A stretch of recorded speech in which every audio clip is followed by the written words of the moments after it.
Welcome back to the Edgewater Race Report.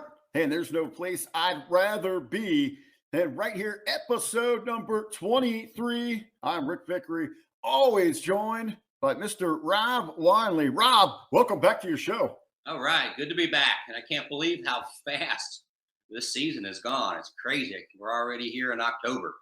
Almost just like almost like one of those incredible races on the track there. Blink of an eye, and it's over. It just keeps rolling week in, week out. Hey, now, this week's show is going to be a little bit different. And we've got a great weekend to look back on. Some great turnouts, great causes. Just really, what makes Edgewater so great. We had so much going on, and we want to talk about those winners and all the festivities that were happening. And of course, we're going to look forward to some big events, some things that are shifting. And somewhere in this show, hey, we got to talk about the bright lights of Hollywood and all the excitement that's going on there this week that has got the racing on pause, Rob. So we got a lot of ground to cover in a week where there is no racing at Edgewater. Yeah, I know. It's an easy weekend, I think I might. There's this thing people do called happy hour.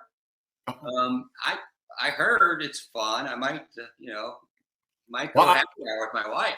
I was going to, with happy hour there. Outside of that, I would think, are you going to be able to sleep in and enjoy them, or do you think you're going to be up and moving just because that's the way the clock is? I'll probably be up and moving regardless. Unfortunately. We'll try to. Hey, with the life there at the track and how demanding it is. Hey, I would say, maybe set up some breakfast in bed for the wife. Take care of her on this off week. But yeah, happy hour. Yes, they are fun. You might be able to go do something like that there, Rob. But as we said, this past weekend, beautiful weather, great racing, great causes to be had there at Edgewater. Everything got going Friday night with the tune-in test. Roll that over into Saturday, and really Saturday it was up. As I was putting over for Friday, trying to get doing the promotion there. Not just a super stack, but a double stack Saturday. Had those gates open early in the morning for a tremendous event. Hey, it was October 1st, October Breast Cancer Awareness Month. Getting out in front of it all at Edgewater, the ladies shootout and the junior shootout. Yep, it was good. Good time. Great race. Everybody had a lot of fun. Raise some money for a good cause. Definitely something we love to do each year, and makes that 1st of October race a really nice one. Absolutely. So what was the turnout there early? You get it going bright and early, but you said such a tremendous cause. Yeah, we had a lot of people come in early just for that, and a lot of people supporting the racers, and it was a really good time. It was fun to do. Yeah, and of course, all the hard work that goes into that, the dedication. This is been runs for a couple of years, but maybe a little bit taking over the reins here from her mama bear. But when they're younger, Needham's kind of leading this charge for this. Yeah, Gabby pretty much took over this year, and she did a good job getting everybody better and getting people to commit and filling up those spaces. She did a really good job. Well, I say, just to put over it, what she has going on in addition to and the ins and outs of what it takes to get an event going like this, something so special. And she's doing this while juggling first year of college. Yeah. Exactly. She's out on her own, working full time. Exactly. Basketball season will be here before you know it, practicing and everything. So she's getting ready. Yeah, absolutely. And for her, to make the commitment that is something that's so important to her, to her family, and really the race community. Kudos. And a great turnout there. As we said, we had the ladies, the juniors. Didn't want to really, signal anybody out there. As we said, everybody is a winner that was a part of this thing. Of course. So you start off in the morning, you get that double stack. So those that were, those penny pinchers are just really race fans that would, that want to take advantage, pay, get in early. You're getting two events here. Of course, after the breast cancer runs there. Yeah, we go into regular race action, and I know you got a list you want to run down there, Rob. Yeah, we had our regular bracket race. We also had the Straight Axle Mafia in town with their race. Scott Rod's AA Gassers put on a great show, and we had Junior Stock, which is a class and a program I want to try to do more regularly, build that up and do that more regularly last year. Everybody seemed really excited about it. It was a nice little turnout. Now, before we jump into the winners from the afternoon portion of Saturday's festivities, can you talk a little bit more about this junior stock? Yeah, I've seen it on the rundown. I was asking a few people about it. They maybe weren't so familiar, but a great attraction. Yeah, it's pretty much these cars are pretty much your stock cars, stock hoods, hood scoops, and everything. Trying to take it back to a simpler time, no electronics. Everybody's out there just to have fun, running real little slicks. Uh, Nobody that's your profession. I guess there could be your what you would call your professional racers, but it was people out there having fun. Hey, there's nothing better than when you're as a spectator, when you see them just having fun on the track. You get that extra connection there. Exactly. It's like the difference between college football and professional football. College is so much more I don't know about that anymore. fun. These big paydays that we got coming in these super conferences on the way. I think that's We have to see what happens. those days it might have passed us by here. But right as we said, we have got a bunch of action. So many trips to the winner circles. Why don't you go ahead? Give us those that made it to the finals this week. In our bracket race, we start off. Happy to see great person Scott Stuckey took the win over Adam Trout. Adam's always very, very hard to beat. Scott was 003 on the tree and dead on the dial to take home the big money on Saturday in Super Pro. In Pro, Brian Lewis was up on top, took the win. He took a .004 on the tree to take his win, dead on the dial. And it was the battle out of the sportsman guys, two of the best, Brian Hendrickson and Johnny Smash Wellen. And always elusive to get a picture of Johnny. So I'll post those on the site and never seem to have a picture of Johnny. I'll have to take a picture of him when he's just standing by his car and then use it because he use it as a stock photo for when he wins. So he did take the win over Brian Hendrickson and foot braked a 004 on the tree, which is really hard to do, and took that big win over Brian and had a great time. And then Tanner Martin was just nailed it in juniors, took the win over Aiden Brown, right on the dial, and did a great job to take that win in juniors as well. Wow, so incredible stats there, especially getting it going in the finals. Yeah, definitely. Everybody did really well. Had a great time. Like to see those winners spread around a little bit. See Brian win and see Scott win. It was nice to see. All right, so some heavy hitters there in the bracket portion of the afternoon festivities, but we had some very special guests that were also making those chase for the circle there. Yeah, Straight Axle Mafia was in. A lot of great guys. They'd love to come to Edgewater and race. One of the head guys with the Straight Axle Mafia is Joe Bridges, and he took the win. He drives the Bad Fast car. Took the win over Wade Craig, who drives Honcho Poncho. If you've been down, you can't miss that car. They did a great job, and I really want to get. I was spending some time talking with the guys. I want to try to get some type, because there's several, within say 6 or 7 hour drive up here. There's several straight axle groups. I'd like to have them come in and compete against each other and be competing in a race, and maybe do maybe a 2-day race with them and something really neat, and try to get 100 of them, and not we had 30 of them this time. Maybe get 100, 120 of them. Just a lot of unique cars. You just don't see those things every day. That would be incredible. I'll tell you what, the Honcho Poncho. That sounds like a bar that would have a great happy hour you were talking about, the Honcho Poncho. I have to check that bar out tomorrow, There we go. So outside of that, we also had the Scat Rods, correct? Yeah, we had the Scott Rods were there, put on some great passes. And then our junior stock, our winner was James Black in his Camaro. Looked to me about a 67 off the top of my head. Looks like it had a cozy wing in the door. So much going on. Now I'm just thinking here. How'd you do on time for the day? That's a lot of racing to get in. We got, you got to keep things hustling, keep things moving. And we got it pretty much on time. So it was nice. Didn't upset our neighbors all that much, and everything went real well. That is awesome. Again, we had perfect weather for it. Yeah, great days of racing, incredible causes, and some. Just listen to those times. If you missed it, You don't want to miss out. You want to be back there each and every weekend as we continue to roll here through the season. But awesome racing right down to the finals. I mean, if you don't want to be outside this time of year, something's not quite right with you. We get out and enjoy some great racing, and the weather is so nice, and it's just love this time of year. Maybe it's just the smell of leaves and stuff like that that's starting, Now, Rob, this is usually when we turn our attention and we look at what's coming up for the weekend ahead of us. As we said, this is one of those abnormalities with us. I have absolutely no notes on what's going on this weekend. I know it's odd out. It's going to pretty much. I know we got maybe some scattered showers moving through, but it looks like to be beautiful. But we're not going to be running because it's lights, camera, action. Hollywood has taken over Edgewater, and there's been some rumblings. What's happening down there? What's going on? You've been on the scene with them this week. How's it been going? You know what? It's I posted a picture earlier of the concession stand and the tech shed, and they've changed the colors. They've painted the roof and made everything look old. They're taking it back. The movie was set around the late 50s, early 60s. I know yesterday Austin Butler was riding up and down the racetrack. Seemed like for hours. They're getting camera angles and figuring out where they're going to make this shot and that shot.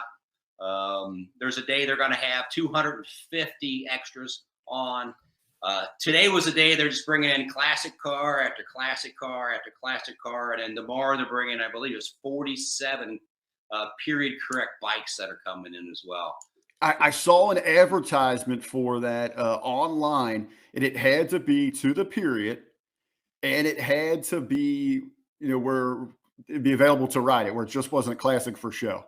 Yeah, exactly. It's I like the fact that the director is really every little thing is he makes particular. We've got a Gold Rush trailer down there that has an air conditioning on top, and they're going to camouflage the AC because they didn't have that kind of stuff AC on the car haulers back then.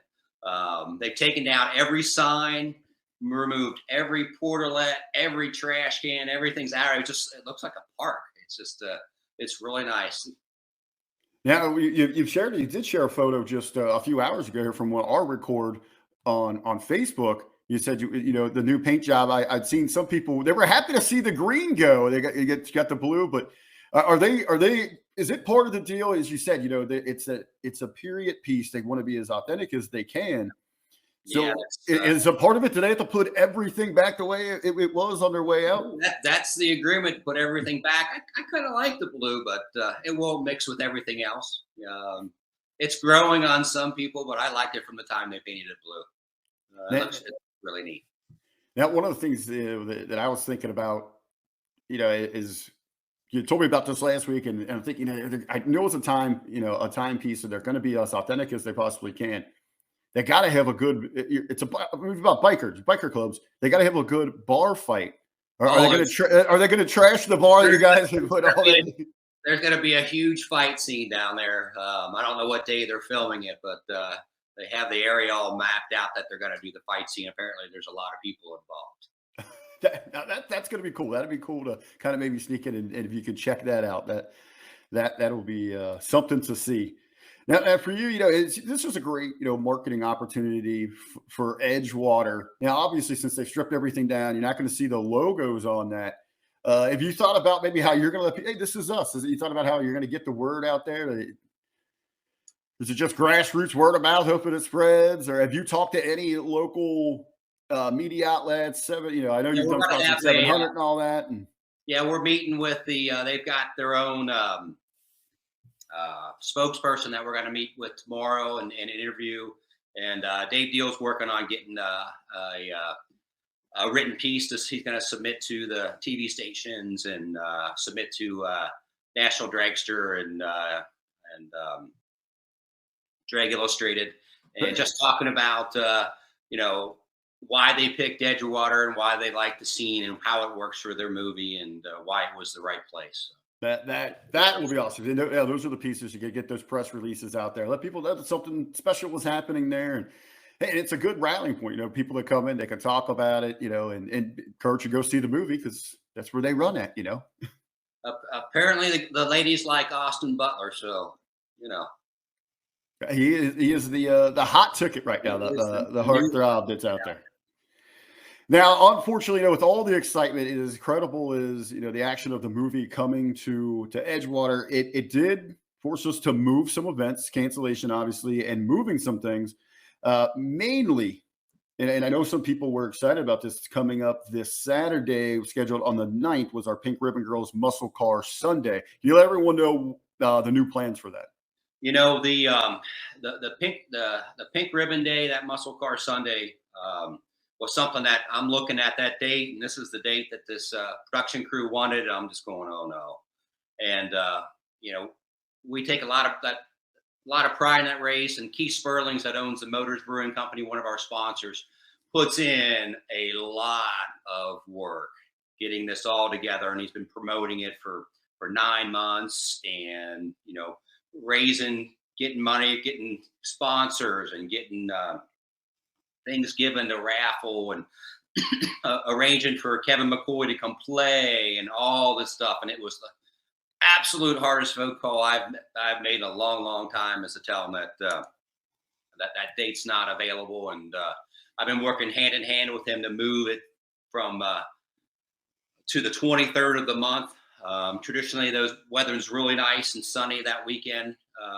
On average in Cincinnati, between 63 and 73 degrees, and very low probability of rain. So hopefully works out really well that day, and we can have a nice turnout for the Pink Ribbon Girls benefit, and raise a bunch of money for them. So, for anyone listening to us here, help us spread the word. Let people know that the event is still on, just moving the date from the 9th to the 23rd. So you're going to have that great benefit, and then all the fun of the car show, the swap meet, all of that. And the Muscle Car Sunday as well. We did not schedule Muscle Car Sunday in July and August because it just seemed like the Sundays we had were just awful hot the last couple of years. And then our next one that came in September got rained out. So getting this one in, this puts us in here at the end of October, and we're not going to, November is going to be, by the time you get in November, it's going to be too cold. So we really want to get that one last more Muscle Car Sunday in on that date, on the 23rd. Yeah, a lot of people don't really think about that when you're moving something. All the work, the months of preparation. You said booking a band, you just can't find those on a whim, on a cancellation. All the volunteers, as you said, the sponsorship, people that are just dedicated towards that. My mind, I was thinking, it was a bummer. So it would have been great to help that turnout. You're not up against any Bengals football that day, as they'd be playing at night. But on the 23rd, but hey, still come out. This is better than Bengals football. Greater cause than Bengals football. Yeah, it's a great cause. We open at 9. You can register your car, your bike, your motorcycle, which is nice that they do. We don't normally have bikes in our show. They do bikes, all kind of classes. You can see on I posted a couple of days on our Facebook page. See all the classes. They're going to give out trophies, really cool trophies that Keith Swerling works really hard on all year to get made. Like I was saying, we open gates at 9. You can register your car for the show from 9 o'clock all the way up to 1 o'clock when they start judging. We're going to have award ceremony around 4 o'clock when the racing gets done. Swap meet. It's always a great car show for that. Great music. It's going to be a really good day and a really good cause. I'll tell you then, hey, don't forget, the incredible action on the track as well. So we have got you covered there. So again, spread the word. Everything again this week is canceled this weekend, but especially the Pink Ribbon Girls Muscle Car Sunday, no longer this weekend on the 9th, the 23rd, October 23rd, Sunday, October 23rd, Pink Ribbon Girls Muscle Car Sunday. Help us spread the word out there. We're looking forward to that great event. And Rob, real quick, I know we're going to go more in depth on the next episode about this, but we do want to look ahead. We have got our last 4-day weekend of the year. Last 4-day of the year. We've got on Thursday, we have our 13th, because Friday is Cincy Street Nights. It's not only Cincy Street Nights, it's the World Series of No Prep. Going to be a great turnout. $5,000 guaranteed to win in small tire. We got a big tire race as well. A couple classes that the World Series of No Prep does that we don't do on our normal Cincy Street Nights. mixing it up a little bit, making it a good time for everybody to come out. And everybody knows the cool air this time of year. These cars are flying, and it's great to watch. It's going to be a really exciting night. All right, so we are looking forward to that to be Cincy Street Nights on that Friday night, the 14th. Then we turn around we talk about that 4-day weekend, Saturday the 15th, Sunday the 16th.